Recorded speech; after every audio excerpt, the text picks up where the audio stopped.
in English, food for thought.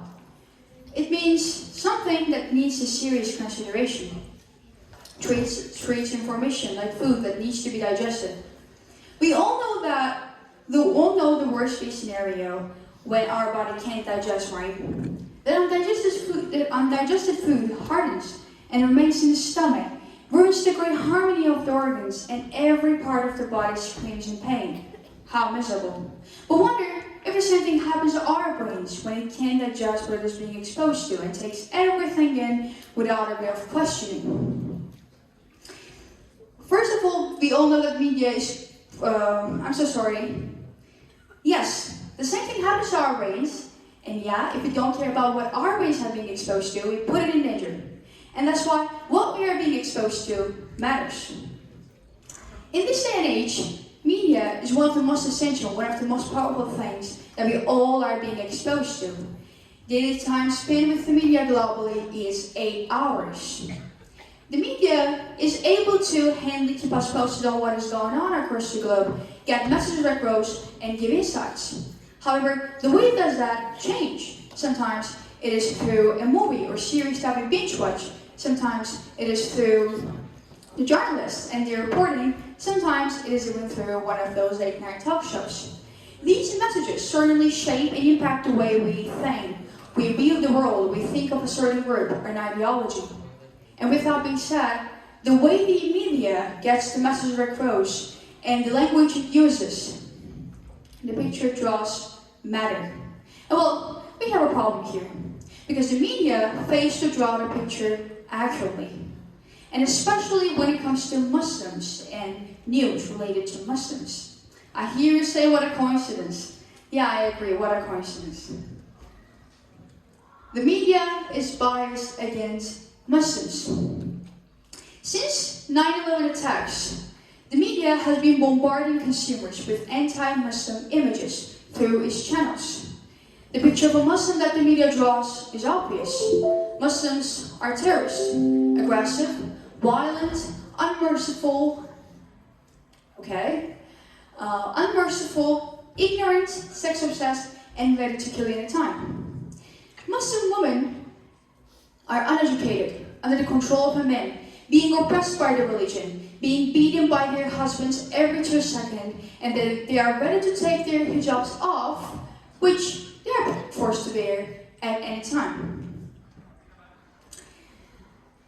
In so many TV programs, so many TV shows, so many series that we all watch on our couch when our guards are down, they bombard us, they brainwash us with these stereotypical, unreal images of Muslims. And that's why whenever a Muslim says Allahu Akbar, people around him or her will get scared, because their inner voice will scream, you're about to be dead. That's why whenever you ask somebody exposed to these contexts to describe a terrorist, they will point out the stereotypical man with a turban and beard. Despite the fact that Muslims say Allahu Akbar to praise God, and they don't wear a turban or hijab to easily attack somebody, they wear it because they want to and they feel safe in them. The media doesn't just pollute people's minds with these stereotypical, unreal images of Muslims. It also misleads and manipulates people on the issues that include Muslims in them. News is playing an important role here. Let's tackle Israeli occupation as a proof of that. For sure, undeniably, what Israel has been doing is illegal, an occupation. Every other day, Palestinians are suffering because of what Israel calls ethnic cleansing. And no word can be enough to make this crime legal. However, it seems that the media is trying so hard to make it so. Those are the headlines from the most popular news websites that we all are relying on when it comes to getting the breaking news. As an example, an illegal forced displacement and ethnic cleansing of Palestinians become eviction. What does that mean? Eviction is legal displacement, meaning that with only one word, media makes something illegal legal. Israeli pulse attacks on Palestinians become tensions or clashes. Those terms not only erase the harsh reality of violence and deny the harsh reality of the violence, but also try so hard to obscure the power imbalance between Palestinians and Israelis. The occupation of Palestine becomes war or conflict, which makes the oppressed and the oppressor equal in terms of power. Even though it's not the case, that's what media is telling us. And also, it's not the only place where we should blame media. Media, when it comes to Palestinians, tends to use passive language. What do we mean by passive language is, here, I'm going to give some examples. Palestinians are not killed by Israeli bombs, they die. Israelis, however, are killed. The buildings are not destroyed by Israeli airstrikes, but they collapse. As you can see here, the media is trying so hard to blame Palestinians and show us a side in this cruel and complicated argument. Social media, on the other hand, is a whole different story. Social media platforms are designed to send you recommendations, recommended accounts, and notifications based on your likes, dislikes, or activities. That means you'll only read the things that you will already agree with. You'll only follow the ones who are on the same page with you. And that doesn't get us anywhere. That is only going to increase the hatred, the pollution, and the propagandas, which gets more threatening if we start confusing the reality with people's prejudice.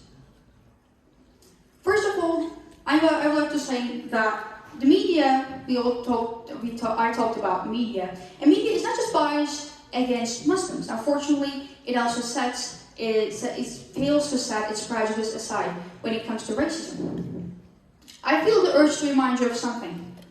Racism is not all about Black Lives Matter.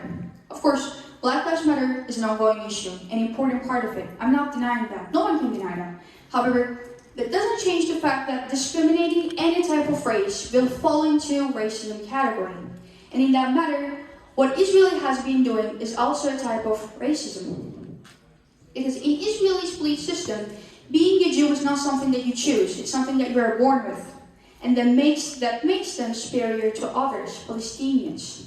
And that's why they are cruelly ready to attack Palestinians anytime, anywhere, and any minute.